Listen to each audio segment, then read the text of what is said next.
This is Nick. This is Jack. It's Tuesday, T-Boy Tuesday, May 2nd, and today's pod is the best one yet. It's a T-Boy. For the second year in a row, our invite got lost in the mail. Second year in a row. What's going on here, It was Jack? the Met Gala last night. I had my dress all picked out, my tuxedo ready to go, and no podcasters were on the red carpet. Jack bought a cute top for the most important fashion event of the year. Anna Wintour, you owe us one. Again. We're counting. Jack, what's our first story for the show? The Late Late Show with James Corden just aired its final episode. Because the David Letterman business model doesn't work anymore. For our second story, we got an answer on who's going to solve the First Republic Bank financial crisis. JPMorgan has become the Batman of banking. And our third and final story is soda startup Olipop. This is the fastest growing soda in the United States. Here's the wildest part. The biggest trend within soda is to be anti-soda. But Yetis, before we hit that fantastic mix. Hey, wild mix for a T-Boy Tuesday. I love this mix. One of our favorite entrepreneurial sayings is ABLE. A-B-L-E. A-B-L-E. It stands for always be launching everything. Now, you've heard Nick and me say that a lot over the past year. Yeah, because Jack and I have launched a lot of stuff in the last year. And yesterday, we told you about our latest launch, which is a special launch. We're launching a human baby. Molly and I are having a baby. Not a dinosaur. Well, it could be a dino, but it's a baby. It's a human baby. Nick and Molly are having a baby in June. We're all very excited. The podfather is going to become a regular father. But that is not our only launch, is it, Jack? Soon, you'll be able to buy the best onesie yet. We repeat, a limited edition T-Boy baby onesie. So here's what Nick and I were thinking. Here's what we're thinking here. Everyone thinks that their baby is the best one yet. It's only natural. And our show is called The Best One Yet. So naturally, we should make a baby onesie that says the best one yet on it. Ipso facto, the best onesie yet. For the best one yet. Exactly. But Yetis, here is the best part. We want you to help us design this new T-Boy merch. Jack and I jumped in T-Boy style. We whipped up 27 different designs for this onesie. We were indecisive. But we can't decide which is the best onesie yet. So here's what we want to do. We want you to decide what the best onesie yet of the best ones yet is. We put a link in this episode description for you to vote on the best design of the best onesie yet. So help us create the best onesie yet. You can do it. We trust you. Vote now. It takes you 2 seconds. We need you to help. We need your vote for the best one yet of the best onesies yet. Now, Nick, let's swaddle our 3 stories. Oh, wait, you don't know how to swaddle yet. No. Still working on that bassinet, man. We will soon. Let's hit our 3 stories. 15 years before this song, 2 boys from the Northeast met in a dorm. They had an idea that caused a cultural storm. It's the best one yet, but the best is a norm. Jack, Nick, that's it. I don't even think they need to practice. 50%, that's a fat tip. T-Boy City on your at-list. If you know, cause we ready to go. We can't wait no more, so just start the show. Start the show. For our first story, James Corden's late night show on CBS is officially over. Because the business model of late night talk shows isn't working right now. All right, Yeti, starting today, 9,200 professional TV writers are going on strike. Unless a deal got reached late last night after this recording, there's no writers right now to write any TV shows, so you're not getting any new TV. Here's the problem, Yetis. If Hollywood writers go on strike, then Jimmy Kimmel can't make any funnies. The Writers Union, which has 9,200 members, wants to be paid just as well for streaming TV as they do for cable TV. If you think Jimmy Fallon's coming up with those jokes, it's not him. It's a whole lot of interns. And this first writer's strike since 2008 means we'll have to watch reruns until an agreement is reached. Jack, we should sprinkle on more context here. There is one thing that we will not be watching anymore, no matter what happens with the writer's strike. The Late Late Show with James Corden on CBS. The Late Late Show with James Corden, that adorable British man. James Corden made carpool karaoke a thing. Have you seen the one with Paul McCartney? It almost made me cry. It's beautiful. I did see the one with Michelle Obama, which got like a bajillion views on every platform. Or a bajillion times a bajillion. Here's the problem, Yetis. The jolly British host is done with his Late Late Show. And the CBS network that used to pay him, they've decided not to replace him and to just shut the show down. Now that last part, That's what got Jack and I curious. So we jumped in T-Boy style to the numbers, and we noticed some interesting things about the late show industry. We noticed that late night talk shows have kind of gone to sleep in America. Yeah, they have. Late night talk shows, they've been around. They've been hanging around as like a media for 70 years now. The first one was in 1949. In the meantime, markets have changed a lot, but the show formats haven't really at all. Johnny Carson would be kind of surprised about what's going on right now, Jack. Yet he's in the pre-internet era. David Letterman's late night show used to get 3 to 5 million people to watch every night. All right, Jack, now let's jump into the numbers of the James Corden Late Late Show. What were we seeing? By the time James Corden debuted in 2015, his viewership was half that, 1.5 million people per night. And that's not even the wildest number here. This year, his show was getting half of that. So it went from 5 million viewers in David Letterman's era to just 700,000 viewers with James Corden this year. Now, if you're a TV executive behind the scenes, that's not just the only number you're looking at, are you, Jack? Viewership is the worst of all for the young people who advertisers want to get in front of. Because the advertisers need the eyeballs before they put the advertising dollars in front of the eyeballs. And the most lucrative eyeballs of all, they're either not watching late night talk shows at all, or they're only watching clips the next morning on Twitter or YouTube. And all that is why one CBS executive dropped this big quote last week about shutting down the James Corden show. It's just not sustainable. We can't afford it anymore. And that got Jack and I more curious. So, Jack, can you and the surprise guest from backstage whip up the takeaways for us? The business model of late night talk shows isn't working. Yetis, it's not just the numbers here. All the important metrics for late night TV seem to be going in just the wrong directions. According to sources, James Corden's show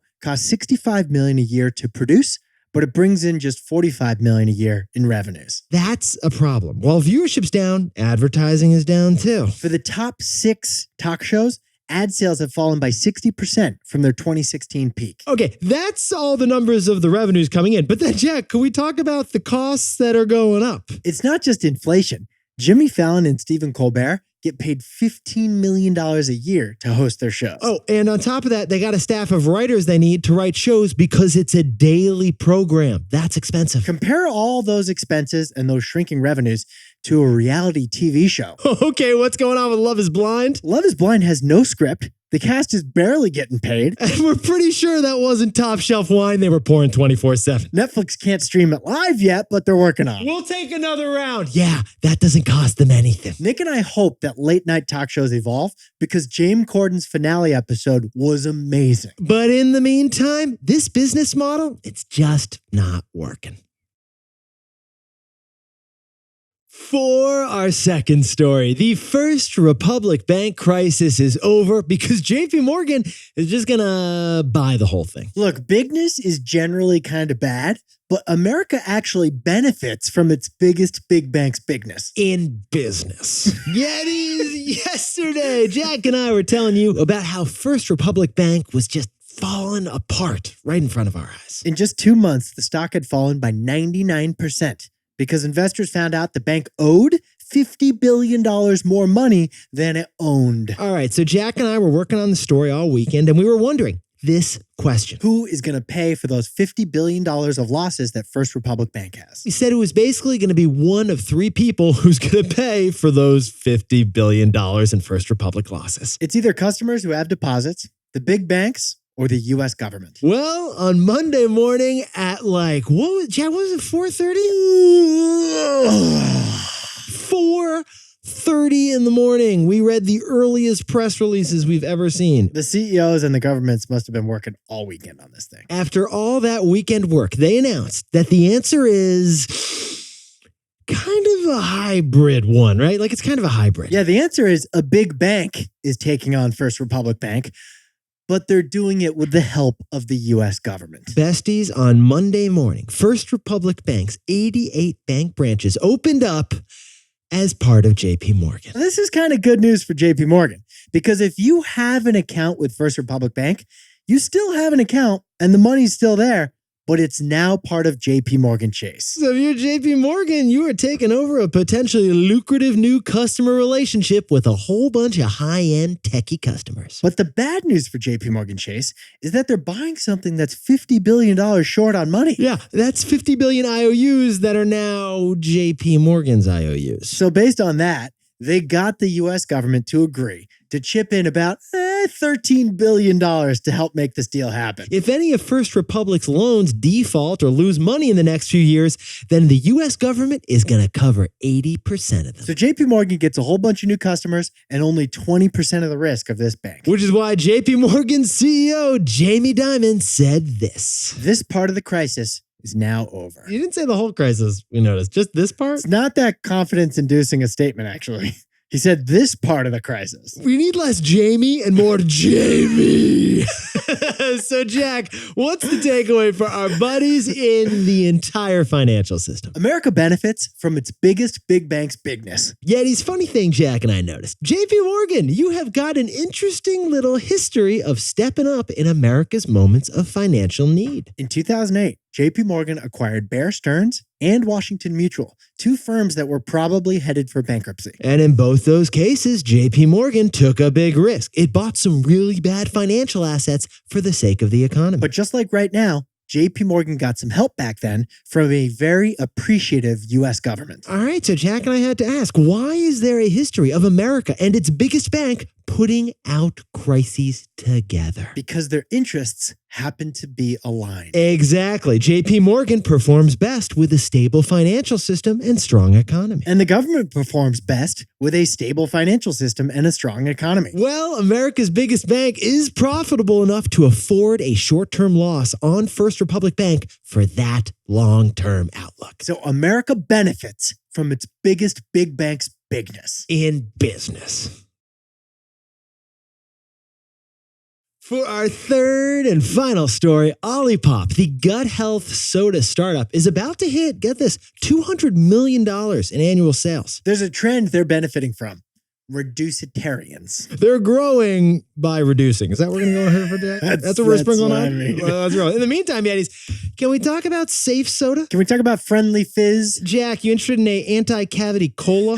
These things are finally here. Yeah, because of Olipop. It's a gut health soda filled with prebiotics. Prebiotics, not probiotics. Don't even ask about the postbiotics. You cannot afford that. This company has taken soda, a notoriously unhealthy product, and added healthy branding to it. Yes, they did. Mostly by replacing sugar with safe sweeteners and gut-helping fibers. 12 ounces of anti-soda soda. That's what they sell. Exactly. It is a soda that says it is not a soda. It's a self-hating soda. It's a self-loathing soda. But you know what is not loathing?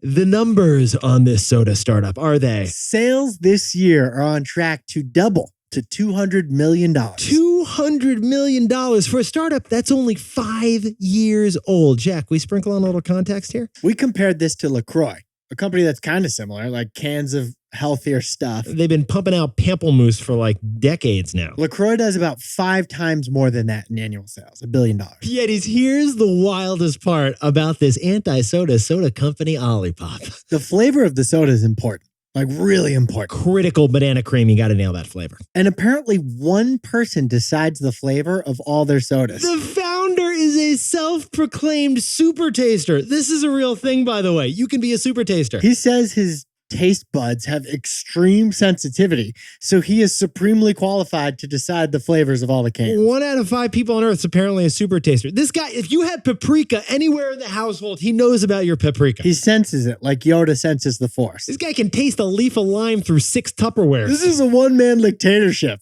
dominating this company. It is a one-man dictatorship. But yet, here's the surprise about this dictatorship. Soda, the whole industry, benefits from inelastic customer demand. Exactly. Apparently, you are willing to pay more for pop a lot. In Econ 101, you learn about price elasticity. Yes, you do. And if a product is price inelastic, it means customers don't buy less if the price goes up. And apparently the data shows that after coffee, soda is the most price inelastic liquid. We've told you about the rise of the double-digit latte. Yeah, we've told you about paying $11 for that latte. It happens. We've been there. Guac is extra, so is the oat milk you asked to put in it. Get this, so is soda. According to Pepsi, just last week, they raised prices by 16%. And Jack, what did we all do? That's a shocking price increase. From 1 year, up 16%, but people kept buying their Pepsi. We kept on paying. And you know what?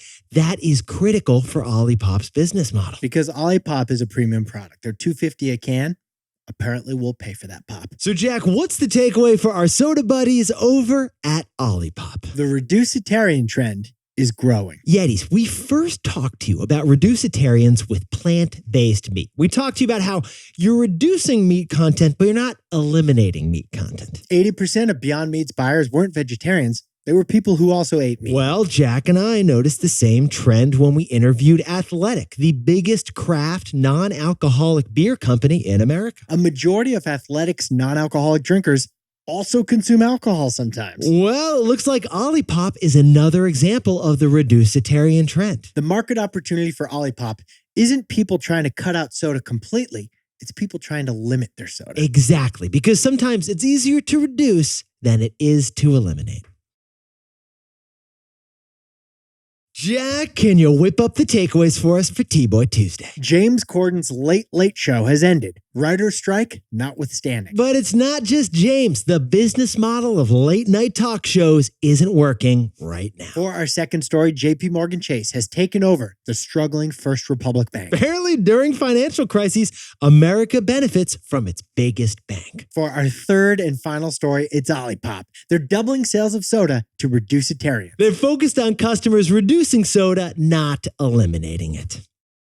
Now, time for the best fact yet. This one sent in by Harris Womitsu Mawaluo from Togo in West Africa. In Africa, there are two countries whose capital cities are closer than just about any two capital cities in the whole world. So what are the two capitals nearest to each other than any other capital cities? There's not even a speck of land between these two cities. Are you ready? No, there is not. Hit us up, Jack. It's Brazzaville in the Republic of Congo and Kinshasa in the Democratic Republic of the Congo. These two capitals, they're only separated by like a single river. That's it. You can see the other from the other. You can yell to the other from the other. It's a 15-minute swim, actually. That's it. In fact, when Harris was growing up, he used to jet ski between the two capital cities. Hope you brought your passport, Harris. Yeah. And put that thing in a plastic bag so it doesn't fall in the water. And call your mother when you get there, Harris. Call your mother when you arrive. Yetis, you look fantastic today. Jack, you look fantastic even if you were wearing an adult onesie right now. You look great in that too. The best onesie yet. We need your help with designing it. We need to figure out which one of the onesies that we whipped up is the best one yet of the onesies. There's a link in the episode description to a Google form. It takes 2 seconds for you to vote. Vote today and you'll look fantastic. Your baby will look fantastic. Nick and I will see you tomorrow. Can't wait.